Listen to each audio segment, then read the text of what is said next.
We're going to peek at a playoff picture and path for the Falcons on today's episode, but let me just open up by saying I am extremely nervous. We are at the stage right now where the only reason you should be optimistic is just hope. There's nothing on the field during this 3-game losing streak that makes me think it's all magically going to get better. They came out of the bye and had their worst offensive performance since week 1. And now they get ready for a tough defense in Minnesota in what feels like an absolute must-win game to avoid everything just going to shit. So let's look at the NFC playoff picture really quickly. Atlanta still holding on to a spot by a very, very slim margin. Basically no margin. They are tied with the Buccaneers. However, that season series sweep is what's keeping them above water. So you've got the Lions and the Eagles who are separating themselves from the rest of the pack. The Seahawks, for the moment, have the NFC West, but look at the Rams and the Cardinals. They're both 6-6, and the Niners are 2 games back, but for me, I feel like it might be over for San Francisco. And then the Vikings and the Packers are just going to play for wild card seeding because I don't see either one of them catching up to Detroit. And the Commanders are holding on to that final wild card spot at the moment. But the New York Times puts out their playoff calculator. I don't know how they do it, but right now they have the Falcons with a 61% chance to win the division, 58% chance to make the playoffs. And you can see how that stacks up to their number 1 competitor, the Tampa Bay Buccaneers. So that's where things currently stand. Let's look at the remaining schedule for Atlanta. They've got the Vikings coming up. Then they've got the Raiders currently on Monday night, although I wouldn't be shocked if that gets flexed out. However, I think the deadline may or may not have already passed for that, so it might be set in stone. Then you got the Giants on Week 16, Commanders on the road, and you close the year out with a Panthers team that is getting better by the week, and Bryce Young is making a good case to come back as the starter next year and to not feel the need to draft a quarterback. Meanwhile, here's the Buccaneers schedule because this is the team to watch. They have the Raiders coming to town. Then they go to the Chargers and to the Cowboys.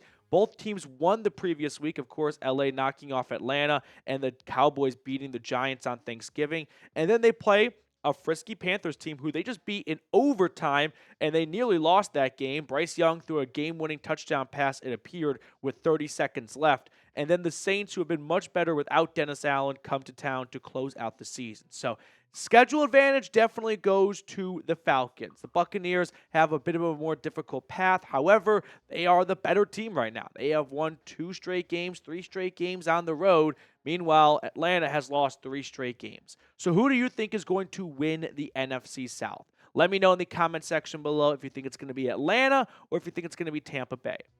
So let's go through this game by game for the remaining schedule. Starting with Week 14, I think the Falcons are going to lose.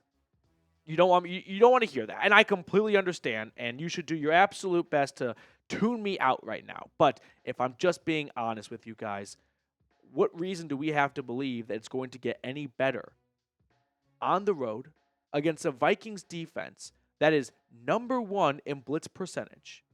Kirk Cousins has been a statue in the pocket, so he's got to get the ball out quickly.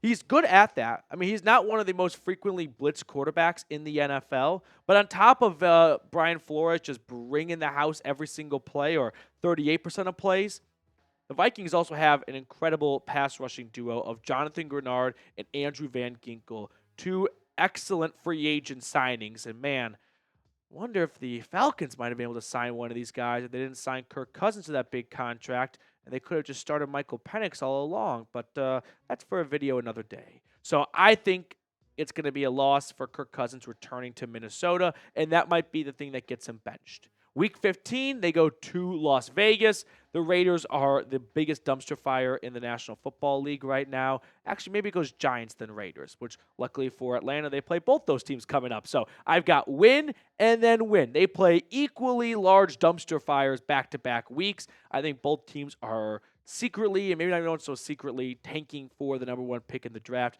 They are both fighting for the right to have their choice of either Cam Ward or Shedeur Sanders. This is where it gets bad for Atlanta, though, because they can't afford this Vikings loss. The season's not over. It might feel like it's over, but you're not actually mathematically out of it or anything close to it. I think they're going to lose on the road to the Commanders. The Commanders have kind of come down to earth a little bit from their start this season, But I don't like Atlanta traveling up to Maryland in late December, playing a Commanders team that's going to be, one, heavily motivated for Dan Quinn to beat his former team, and two, a fun offense in Jaden Daniels. And sure, the Falcons defense rebounded well against the Chargers, but can we see some consistency from that unit and not just a one-off performance after the bye? Time will tell. So I've got this being a loss for Atlanta, and then Week 18 against the Panthers, I'll say they win this game. So that puts them, who are currently 6-6, at 9-8 to close out the year. So is that good enough to beat the Buccaneers? We will answer that right after this. First, a quick shout out to our friends over at PrizePicks. PrizePicks is the best place to get real money sports action. With over 10 million members and billions of dollars in awarded winnings, PrizePicks has made daily fantasy sports accessible to all. You just pick more or less on at least 2 players for a shot to win up to 100 times your cash. PrizePicks now offers Venmo for quick and easy deposits and withdrawals into your account this season. So download the PrizePicks app today and use code CLNS and get $50 instantly after you play your first $5 lineup. All of that information is in the comments and description of today's video. Download the app today and use code CLNS to get $50 instantly after you play your first $5 lineup. PrizePicks, run your game. So we just had Atlanta finish the year 9-8. How about the Buccaneers? Because 9-8 means Falcons advance, they have the tiebreaker.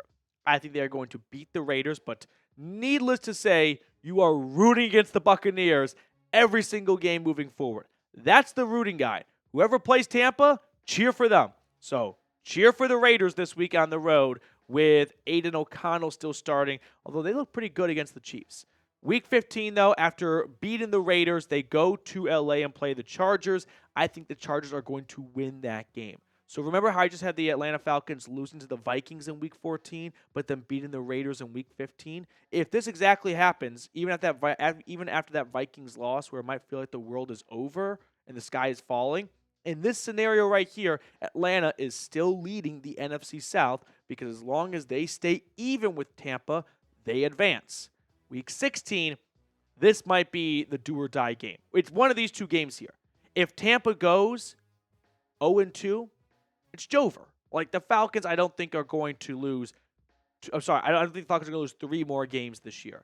And if they lose 3 more games, then they're screwed. If they lose 2 more games and the Buccaneers lose these 2 games, tiebreaker, Atlanta. So these 2 games right here might dictate the season for the Falcons. But I've got Tampa going on the road and beating Cooper Rush and the Cowboys. Week 17, home against Carolina. I'm going to pick the Bucs in this one. And then Week 18, home against the Saints. And I've got the Buccaneers winning this one. Meaning, they finish the year 10-7, and they advance as the NFC South winner. I understand that you do not want to hear that, and I'm right there with you. But that's just what I'm thinking and what I'm feeling right now based on the way both these two teams have played over the last month. I could just stand up here right now and tell you, yeah, the Falcons are going to win. They're going to win every game. I wouldn't be being honest. And that's what I pride myself on being in the show, honest. Now, having said all this, if the Falcons were to finish 9-8, wildcard race is not completely out of the question. It'll largely come down to, did they beat the Commanders? Because if we look at the wild card race right now, if they finish 9-8, they are not going to catch up to the Vikings or the Packers. I mean, the Vikings could lose out and they would still beat Atlanta with a 9-8 record. The Packers are likely not going to lose out. So if the Falcons were to beat the Commanders and DC only wins 1 more game beyond this season, Atlanta would have the tiebreaker. But that's a big if. Commanders only win 1 more game this year. Before we get on out of here, if you are looking for more Falcons content in your life, hit that sub button down below. Help us continue to grow as a channel as we are approaching 30,000 subscribers. It's been awesome to see the growth of this channel over the last couple of years. So what do I think it's going to look like when it's all said and done? Here's my NFC playoff prediction. Lions at the 1 seed getting the bye, then the Eagles, fortunately, the Buccaneers. Then I got the Cardinals winning the NFC West.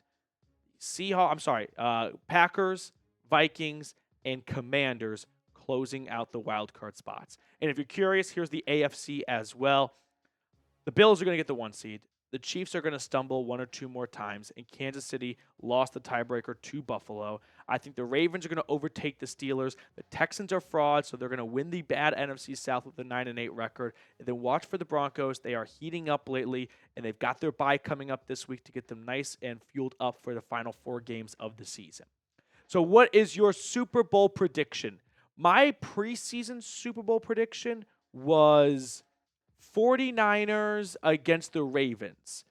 I'm going to drop the 49ers and say Ravens, Lions. Let's do that. Ravens, Lions. I feel like I got to keep one of my 2 from before the season. But let me know what yours is down below in the comment section. As always, I like to show some love and appreciation to the Dirty Birds Club. Thank you guys so much for consistently supporting the channel all season long. If you want to get added to the club, $100 super chat during our next watch party, and we'll add you to get shout-outs for the rest of the season.